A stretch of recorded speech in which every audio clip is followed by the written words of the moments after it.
relationship, it's tough. It's a lot of work, but I think being single is even harder. Especially right now. Very odd, frustrating time to be a single person. And I like the idea of being single in theory, but what does that mean? You meet a bunch of different people, you get to know them, you find someone you really connect with, maybe pursue something more serious. That sounds good. I would sign up for that, but that's not what being single is anymore, right? This is what being single is now. Hey, it was great meeting you. We should get together sometime. Yeah, that'd be great. Be in touch. All right, cool. Bye.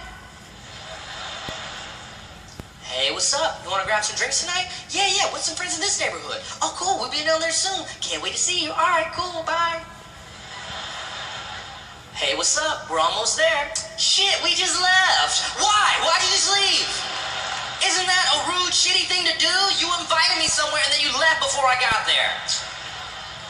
Maybe we'll meet up tomorrow. Tomorrow's perfect. Text it in and make a plan. All right, cool. Bye. Hey, what's up? Did you grab those drinks tonight? Oh, drank way too much last night. Gonna stay in today. That's not what was discussed yesterday. Would you like a transcript of our conversation? You may scroll up on your phone.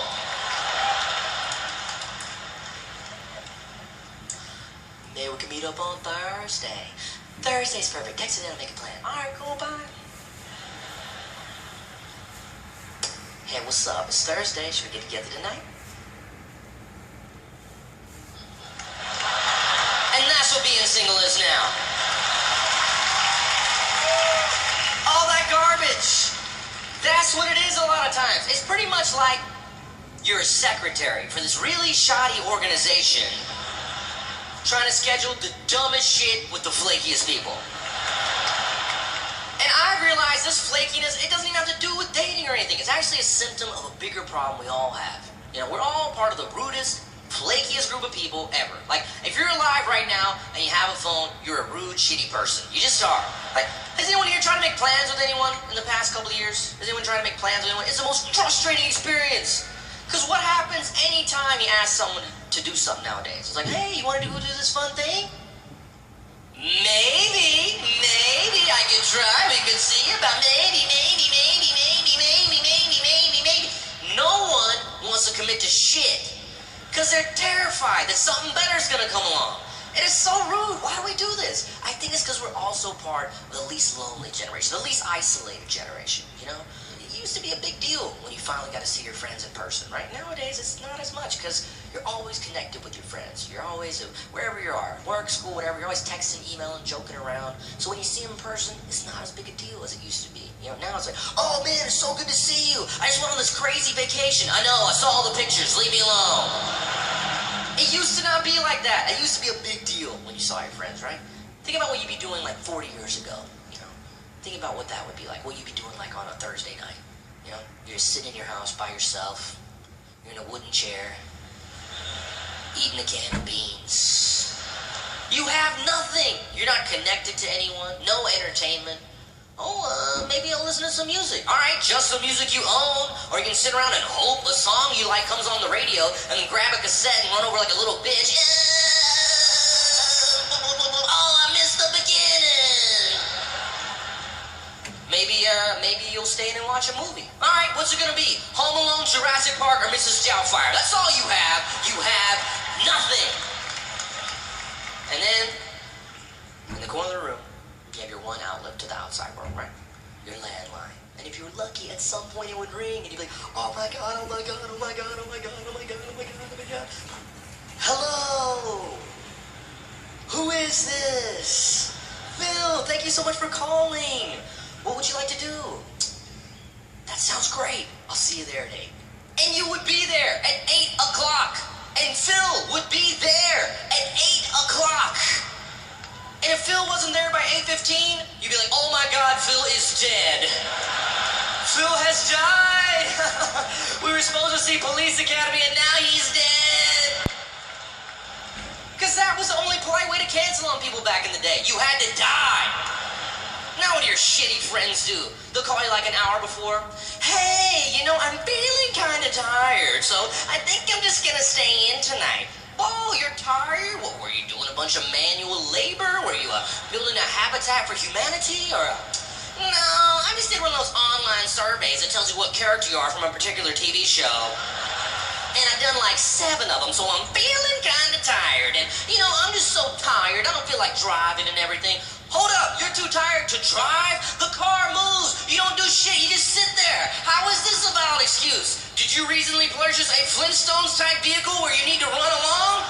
I don't believe you did. So now, when you make plans, you gotta remember how flaky everyone is, right? You gotta factor that in. You gotta change your approach.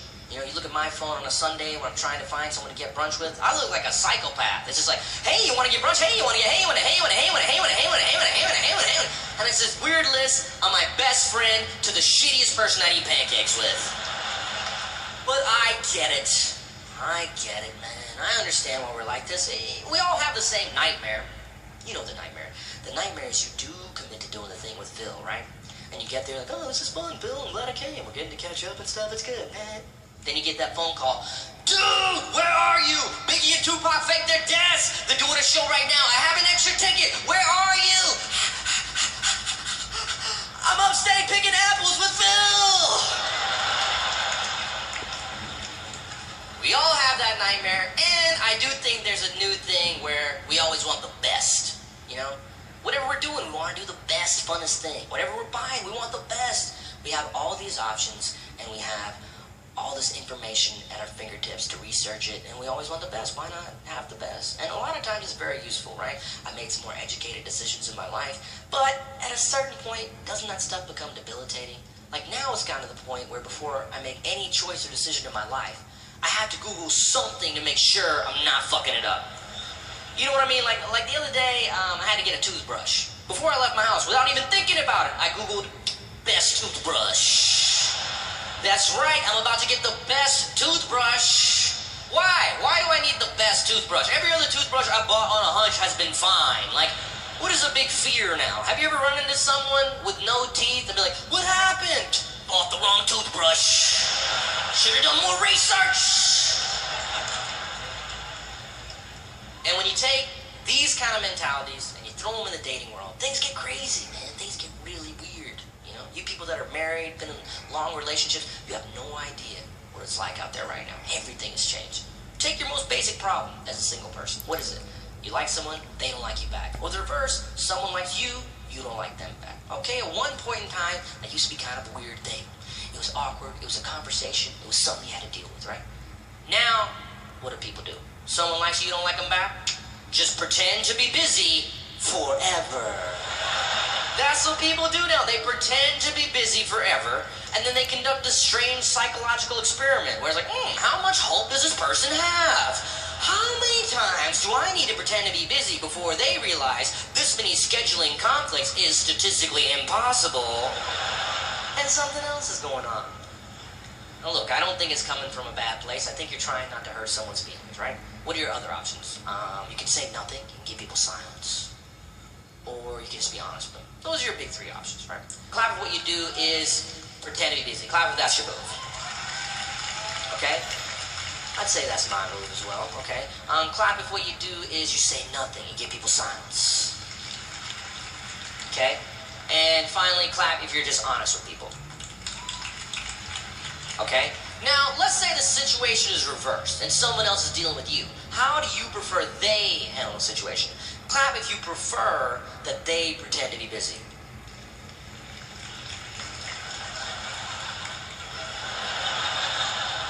All right? Clap if you prefer that they say nothing, that they give you silence. Why the fuck would you prefer that? This is a hypothetical thing. That's your preference? You're into confusion? Sorry, this isn't a good way to do polls. I shouldn't shit on people after certain responses. I apologize. And finally, clap if you prefer that they're just honest with you. I'd say I'm in that camp as well. Well. I think our findings are pretty clear, right? We're all really shitty people.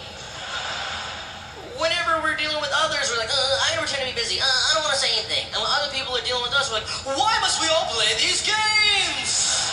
Can't we all just be honest with one another?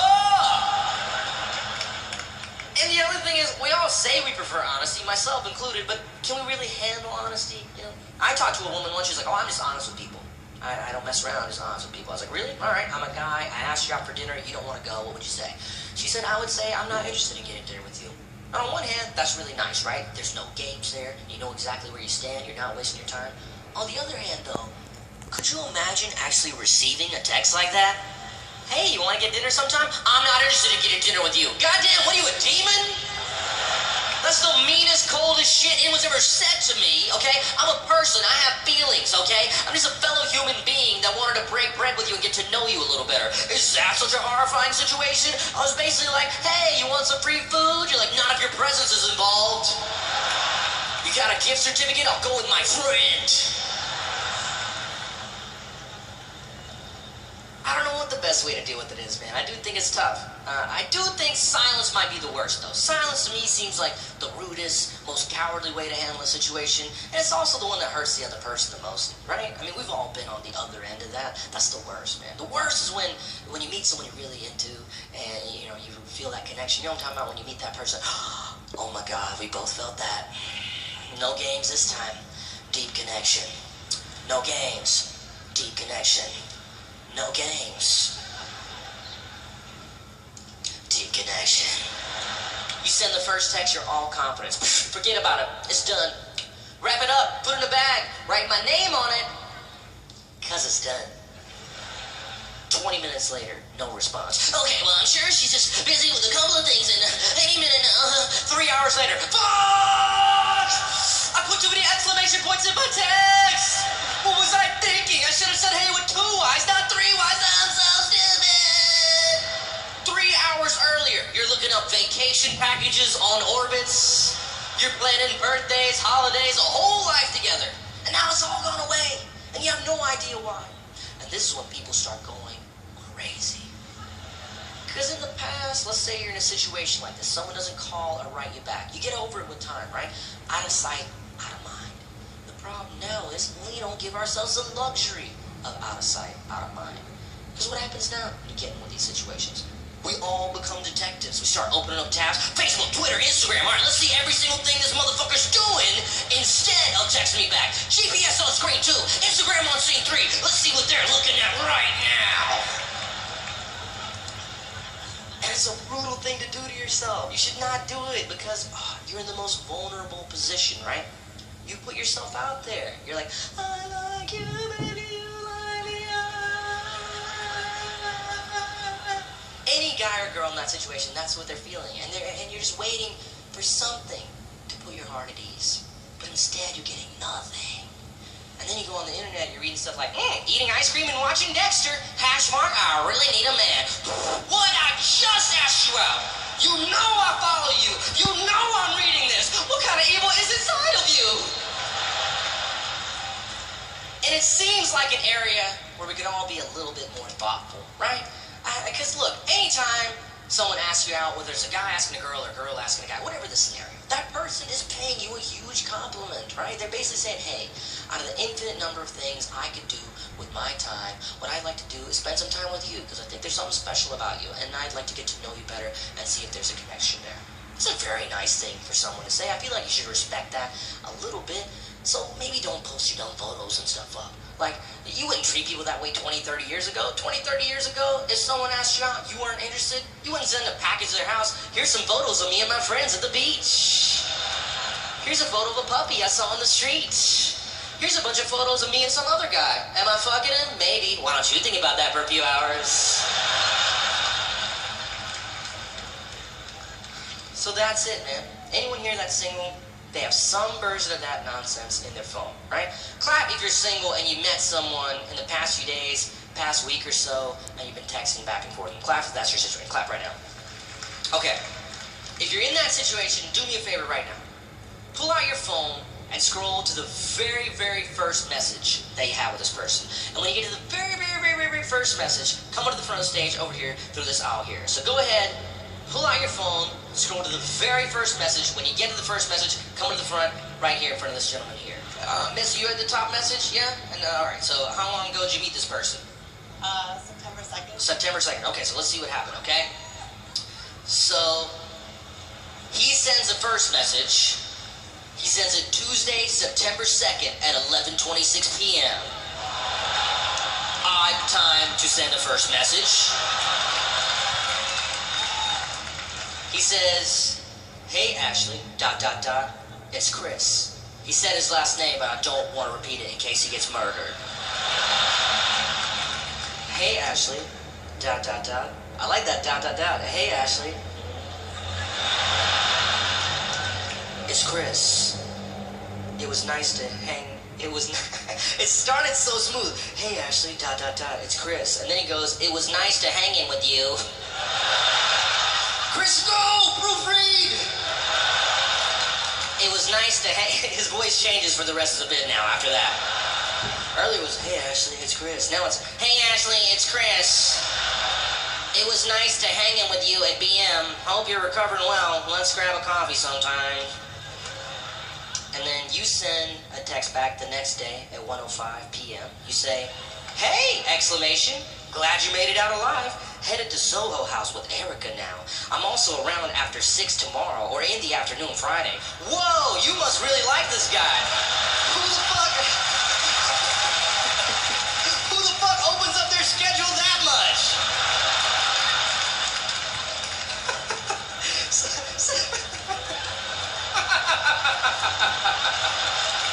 If the Dalai Lama was like, "Oh, I really want to get tea with you sometime, Aziz," I'd be like, "Oh, let's just check in next week, Dalai Lama." And so then he sends a message Thursday at 11:55 a.m. And he goes, "I thought I'd see you at Marquee last night." And then he tries to say, "Sorry, all these places sound kind of douchey. I'm really sorry. No judgments here, but..." It's not like, "I thought I'd see you at that MoMA exhibit." It's like, "Oh, why were you at the club? There was a foam party."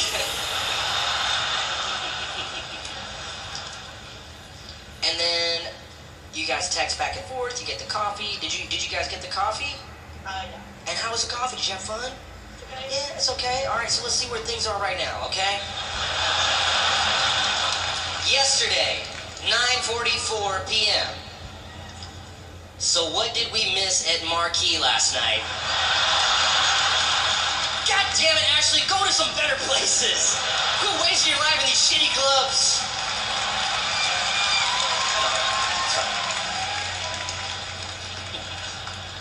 And then he says, "Is that what you're up to tonight?" And he say, "I'm on my way to the Aziz show at MSG."